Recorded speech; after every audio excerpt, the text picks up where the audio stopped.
All right, so today we're going to kind of dive into something I think a lot of people struggle with, Hmm. and that is becoming more fluent in English. Yeah. You sent over this really popular YouTube video Yay. from English and Comfort, Yeah. and I'm curious to unpack their approach. Okay.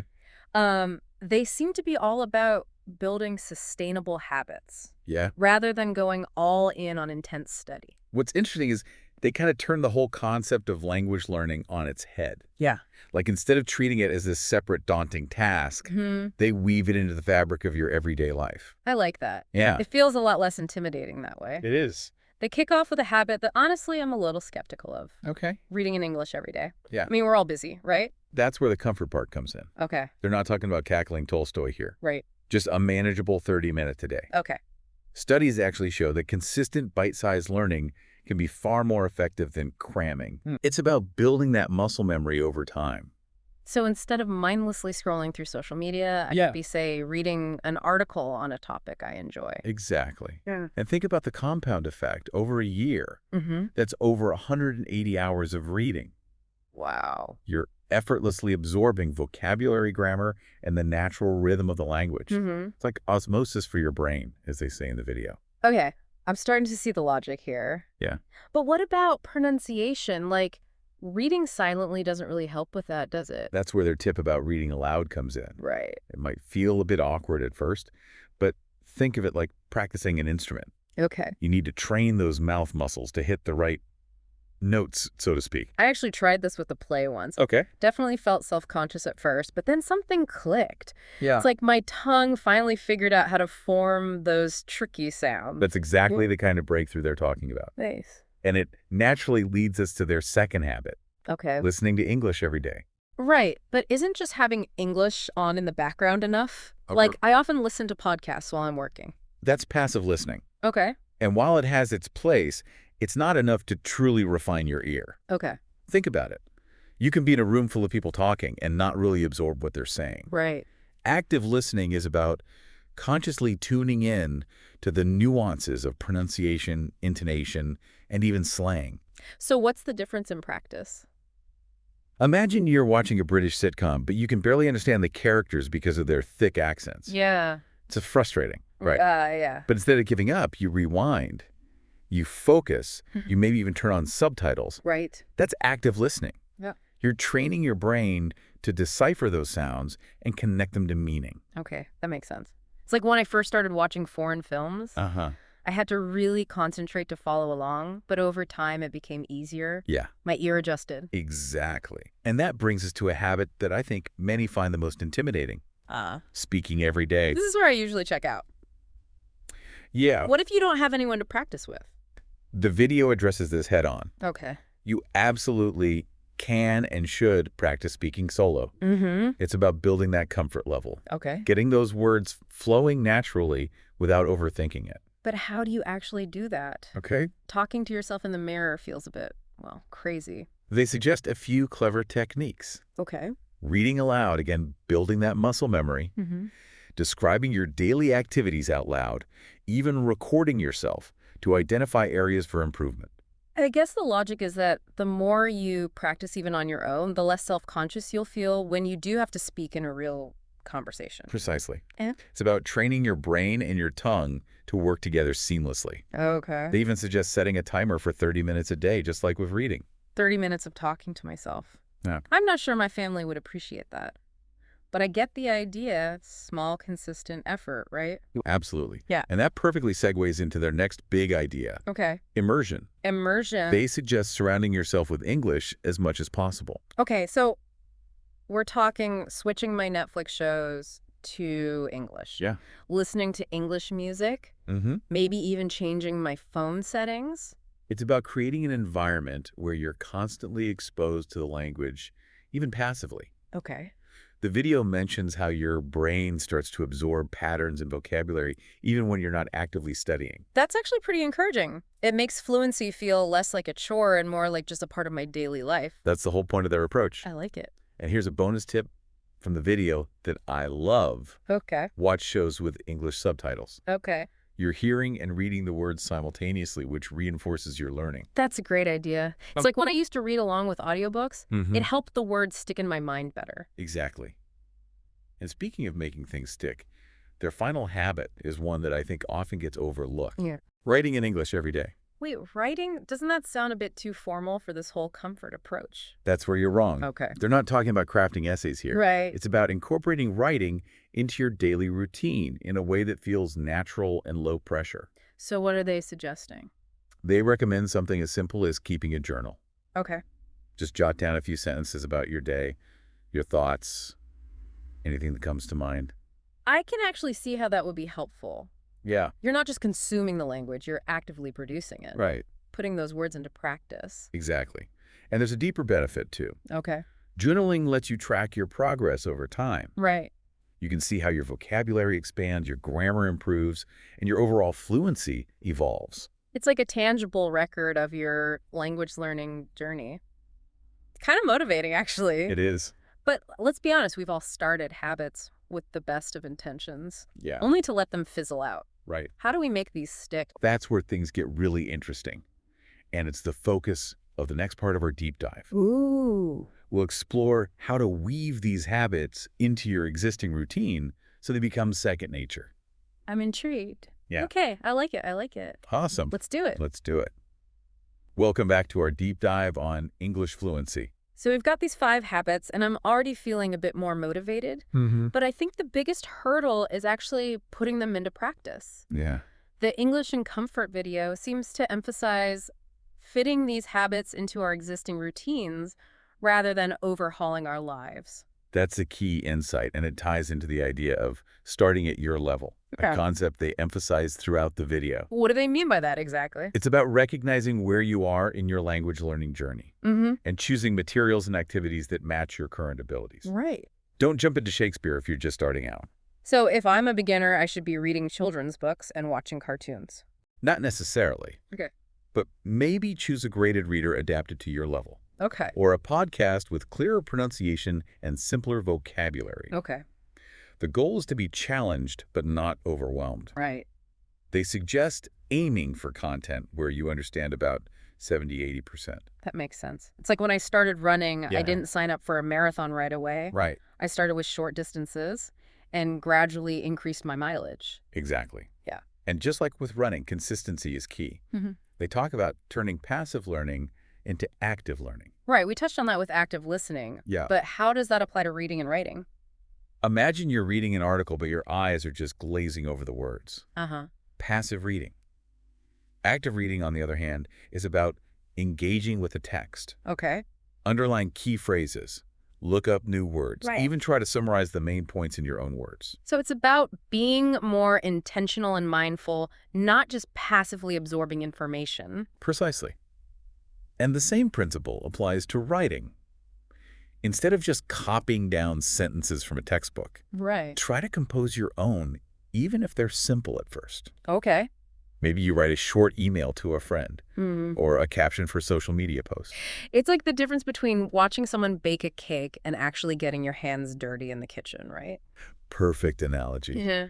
And that brings us to a crucial point. Okay. Staying motivated. Oh, that's a big one. Learning a language takes time and effort. Yeah. And it's easy to lose steam along the way. Oh, yeah. The video offers some really practical advice for this. Let's be honest, we've all been there. You start with a burst of enthusiasm, and then life gets in the way. Right. So how do they suggest staying on track? First and foremost, Yeah. celebrate those small wins. Okay. Did you learn a new phrase today? Great. You? Did you manage to watch a whole YouTube video without subtitles? Yeah. Fantastic. Acknowledge those achievements no matter how minor they may seem. I guess it's easy to get caught up in the big goal of fluency and forget to appreciate the little steps along the way. That's exactly it. And don't underestimate the power of rewards. Oh, I like rewards. Finish a chapter in your English book. Treat yourself to a coffee break. Nice. Had a successful conversation with a native speaker. Okay. Go for a walk in nature. Something you enjoy. It's like those positive reinforcement techniques they use in dog training, right? Uh-huh. But for humans learning English. Exactly. You're associating positive feelings with the act of learning, Okay. which makes it more likely that you'll stick with it. Okay. I'm on board with that. But what about the whole comparison trap? It's so easy to look at other people who seem to be progressing faster and get discouraged. The video addresses this head-on. Remember that everyone learns at their own pace. Mm-hmm. Some people may have more time to dedicate to studying. Right. Others may have a natural knack for languages. Sure. The key is to focus on your own progress, not someone else's journey. Easier said than done right. Especially in the age of social media where everyone's always showcasing their achievements. That's why they suggest connecting with other language learners. Okay. Join a language exchange group. Mm-hmm. Find a conversation partner online. Right. Or even just chat with fellow learners on social media. Okay. Sharing your experiences, challenges, and successes can be incredibly motivating. It's like that saying, if you want to go fast, go alone. If you want to go far, go together. Exactly. And speaking of going together, let's talk about mistakes. Ooh, yeah. I think this is something a lot of language learners struggle with. For sure. We're afraid to make mistakes, so we hold back, we don't practice as much, and ultimately we hinder our progress. Oh, tell me about it. I remember being terrified to speak English in public for fear of sounding foolish. But the video seems to have a different take on this. They actually encourage mistakes. They see them as valuable learning opportunities. Interesting. Each time you make a mistake, you're essentially highlighting an area where you need to improve. So it's like those fail videos you see online. Yeah. We learn from our stumbles and get back up stronger. That's a great way to put it. Don't be afraid to experiment with the language, Okay. to try out new phrases and grammatical structures, even if you mess up sometimes. It's like learning to ride a bike. Yeah. You're going to fall a few times before you find your balance. Right. But the more you practice, the more confident and fluent you'll become. Exactly. And speaking of practice, let's talk about setting realistic goals. Okay. The video emphasizes that this is crucial for staying motivated and making progress. Okay, so instead of saying, I want to be fluent in English by next year, what's a more realistic approach? They suggest breaking down that big goal into smaller, more manageable steps. Okay. Maybe this week, you aim to read one chapter of a book in English every day, or watch one episode of your favorite TV show with subtitles. It's like that saying, how do you eat an elephant one bite at a time? Exactly. Those smaller goals feel less daunting, and each time you achieve one, you get a boost of confidence and motivation to keep going. So we've got these habits, we're staying motivated, we're embracing our mistakes, and we're setting realistic goals.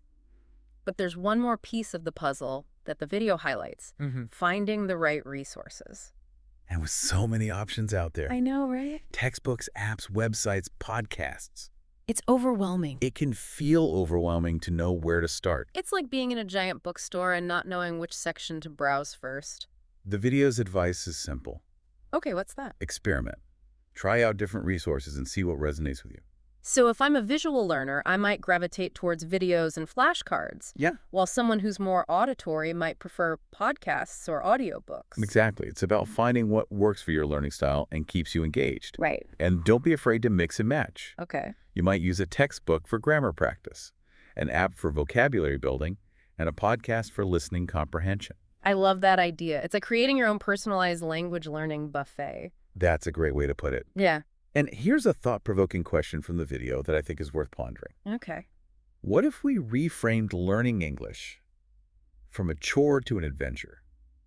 That's a really interesting shift in perspective. Yeah. How do they suggest doing that? They encourage us to tap into our natural curiosity and explore the language with a sense of playfulness, Okay. instead of focusing solely on the end goal of fluency. Right. What if we enjoyed the process of discovery along the way? That reminds me of when I was a kid learning about dinosaurs. I wasn't trying to become a paleontologist. I Yeah. was just fascinated by these incredible creatures. Exactly. Yeah. And that's the kind of energy we want to bring to language learning. So less textbook drudgery and more exciting exploration. I can Yeah. definitely get behind that. Awesome. But before we get too carried away with our newfound enthusiasm, Okay. let's shift gears and talk about something that's often overlooked in the pursuit of fluency. Okay. Patience, Ah, yes, the unsung hero of language learning. right? It's something we'll explore in depth in the final part of our deep dive. Welcome back to the final part of our deep dive into English fluency. We've covered a lot of ground, from those 5 key habits to the importance of finding resources that work for you and reframing your mindset around learning. But before we wrap up, I want to circle back to something you mentioned at the end of the last part, Yeah. patience. Yeah. It feels like the elephant in the room when it comes to language learning. It really is. Mm-hmm. We live in a world of instant gratification. Mm-hmm. So it's natural to want to see quick results in everything we do, including language learning. Right. But fluency is a journey, not a destination. The English in Comfort video seems to emphasize that it's okay to embrace the ups and downs of that journey, not get discouraged when progress feels slow. Exactly. There will be times when you feel like you're making leaps and bounds, and other times when you hit a plateau. Right. It's all part of the process. Okay. The key is to not let those plateaus derail your motivation. So how do they suggest we navigate those inevitable moments of frustration? They remind us to reconnect with our why. Okay. Why did you start learning English in the first place? Right. Was it to travel the world, to connect with people from different cultures, to advance your career? Tapping back into that initial spark can reignite your passion and help you push through those challenging phases. I can see how that would be helpful. It's like reminding yourself of the bigger picture, Yeah, the end goal you're working Yeah. towards, even when the day-to-day feels a bit tedious. exactly. And they also highlight the importance of self-compassion. Oh, okay. Don't beat yourself up if you miss a day of practice or make a few mistakes. Mm-hmm. It happens to everyone.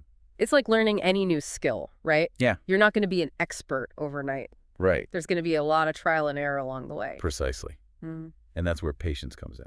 It's about trusting the process, knowing that even small, consistent efforts will accumulate over time and eventually lead you to fluency.